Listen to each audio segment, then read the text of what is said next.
परिवार के लोगों का मन दुखाना नहीं था, इसलिए वो शादी करने के लिए तैयार हुई।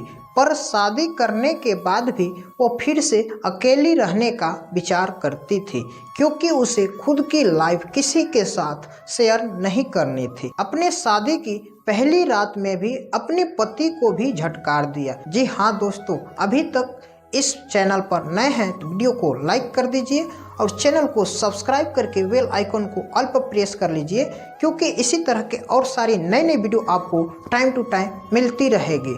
जी हाँ दोस्तों, यह रोमांटिक भरी कहानी पप्पू और पूजा की है, जो बिहार के पटना जिला के रहने वाले हैं। 10 अक्टूबर की यह बात है।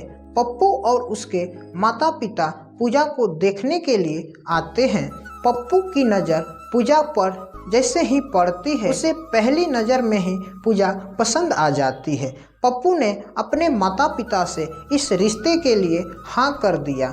पूजा से भी इस रिश्ते के बारे में पूछने पर हाँ का ही जवाब मिला। कुछ समय बाद दोनों की बहुत धूमधाम से शादी कर दी गई। शादी की सारी विधियां संपन्न हुई। बाद में दोनों अपने रूम में फ्रेश होकर अपने कपड़े बदल कर आते हैं। पप्पू और पूजा की वह पहली रात थी। पप्पू धीरे से पूजा को आवाज़ देते हुए बोलता है, आज से हमारी नई जिंदगी की शुरुआत है। ऐसा बोलकर पूजा को गले लगाने की कोशिश करता है, पर पूजा उस पर क्रोधित होकर बोलने लगती है, तुम मुझे जरा भी पसंद नहीं हो और मैं तुमसे प्यार भी नहीं करती, इसलिए मुझसे तुम कोई उम्मीद भी मत रखना।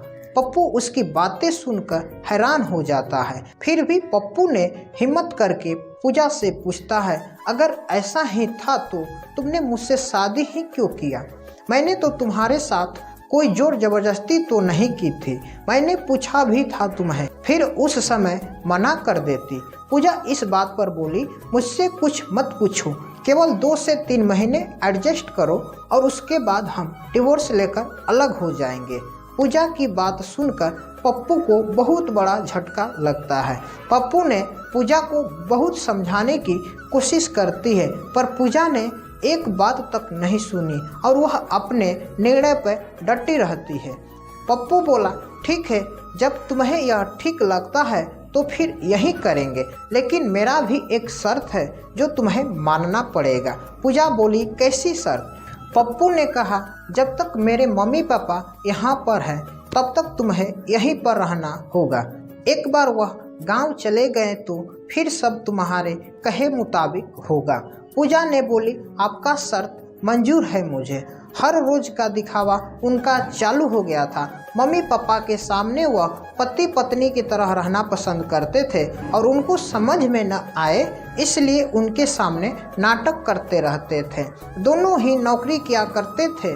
रोज के टाइम टेबल के अनुसार अपना काम निपटाते रहते थे। पप्पू रोज पूजा से प्यार से बोलने का प्रयास करता था, पर पूजा पप्पू को अनदेखा कर देती थी, क्योंकि पूजा की एक ही इच्छा थी कि उसको जल्दी शादी नहीं करनी थी। घर के लोगों का मन उसे नहीं दुखाना था, इसलिए वो शादी के लिए तैयार हुई। पर शादी के बाद भी वो अकेले रहने का विचार करती थी, क्योंकि उसे खुद की लाइफ किसी के साथ शेयर नहीं करनी थी।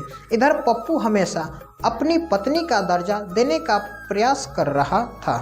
उधर पूजा कभी भी पप्पू को पति का दर्जा नहीं देती थी।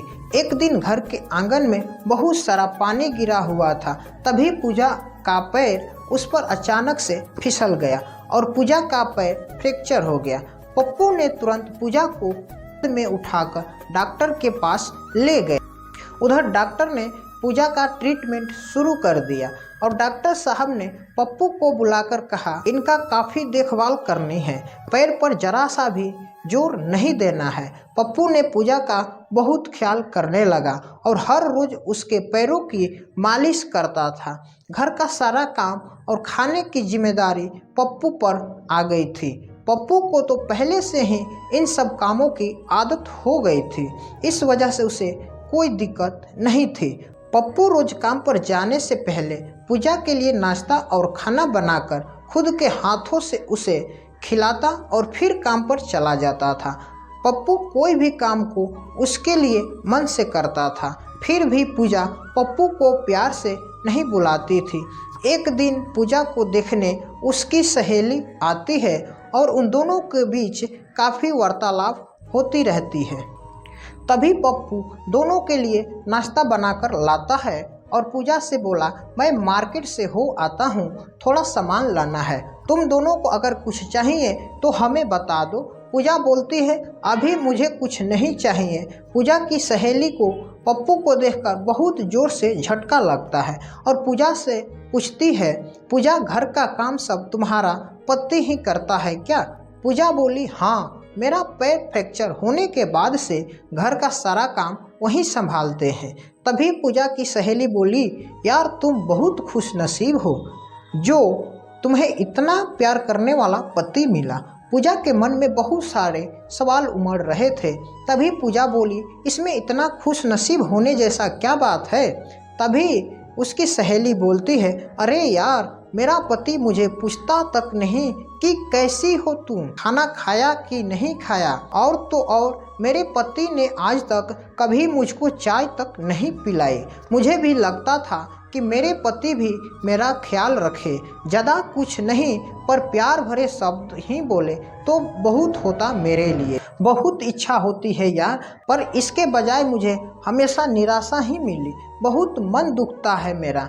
यह सब सुनकर पूजा पप्पू के प्यार में डूब गई। उसके मन में पप्पू के प्रति प्यार जागने लगा। पप्पू का प्यार उसके नज़रों के सामने आने लगा और पूजा अब धीरे धीरे पप्पू पर विश्वास करने लगी थी।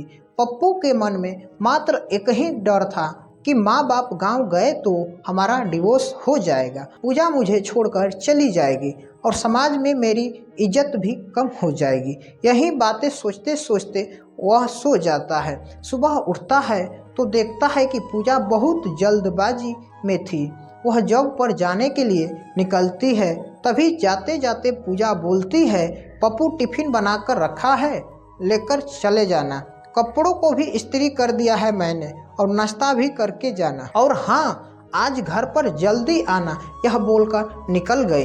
पप्पू मन ही मन सोचने लगा कि जिसने आज तक एक गिलास पानी तक नहीं दिया, अचानक ऐसे उसने इतना सब कैसे किया। पप्पू का मन बहुत अशांत हो गया। शाम का वक्त होता है। पूजा के बताने के अनुसार पप्पू जल्दी घर पर आता है। पप्पू को घर पर आते ही चाय देती है। यह सब पप्पू के लिए नई बात थी। चाय पीते पीते पप्पू धीरे से पूजा से पूछता है, पूजा तुम ठीक तो हो ना? तुमने निर्णय तो लिया ही होगा ना, मुझे छोड़कर जो जाने वाली हो, इसलिए यह सब कर रही हो ना?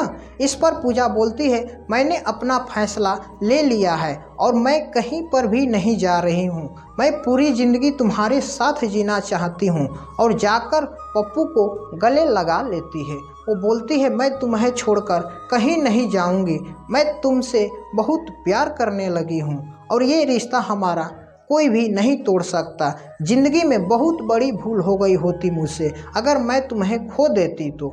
आपके जैसा इतना प्यार करने वाला पति मुझे मिला, यही मेरी खुश नसीबी है। जी हाँ दोस्तों, पप्पू और पूजा तो एक अच्छी ज़िंदगी जीने लगे। इन दोनों के बारे में आपकी क्या राय है, कमेंट बॉक्स में ज़रूर शेयर करें। इतना कीमती समय देने के लिए आपका बहुत बहुत धन्यवाद।